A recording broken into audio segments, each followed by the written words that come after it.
China సరుకు నాసిరకం, తొందరగా పాడయ్యే, గ్యారంటీ లేని వస్తువులకి ఇది సినోనిమ్‌గా మారింది. ఇప్పుడు ఈ చైనా సరుకే వెనిజులా కొంప ముంచిందట. వెనిజులా మీద దాడికి 2025 ఆగస్టు నుంచే అమెరికా ప్లాన్ చేస్తుంది. అయినా కూడా వెనిజులా ఈ విషయాన్ని కనిపెట్టలేకపోయింది. దీనికి ప్రధాన కారణం చైనా ఇచ్చిన రాడార్‌లేనట. అమెరికా దగ్గర స్టెల్త్ ఫైటర్ జెట్స్ అనేవి ఉన్నాయి.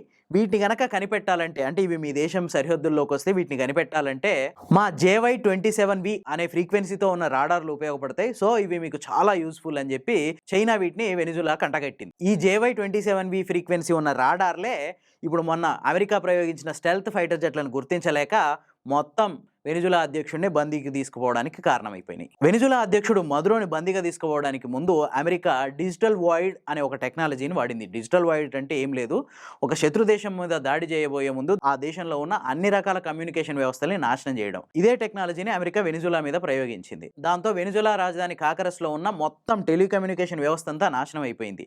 కరెంటు లేదు, ఫోన్లు పనిచేయవు, సిగ్నల్స్ రావు, అసలు ఇంటర్నెట్ పనిచేయదు, ఏది పనిచేయకుండా అయింది. దాంతో ఈ చైనా రాడార్లు ఉన్నాయి కదా, చైనా రాడార్లను వెనిజులా కొనుక్కుంది కదా, వీటిని ఆపరేట్ చేయడానికి కొంతమంది వెనిజులా స్టాఫ్తో పాటు చైనా స్టాఫ్ కూడా ఉన్నారు.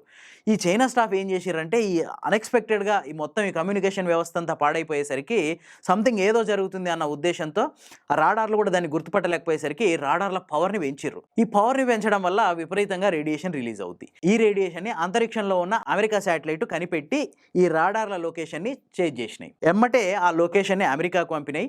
అమెరికా వాళ్ళ స్టెల్త్ ఫైటర్ జెట్లతోటి ఈ రాడార్లను పేల్ చేసినాయి. దాంతో ఆ స్టెల్త్ ఫైటర్ జెట్లను గుర్తించడం వెనిజులాకి సాధ్యం కాలేదు. దాంతో మదురో ఈజీగా అమెరికాకి బందీ అయిపోయింది. అంటే చైనాని నమ్ముకుంటే అమ్ముకున్నట్టే అన్నమాట.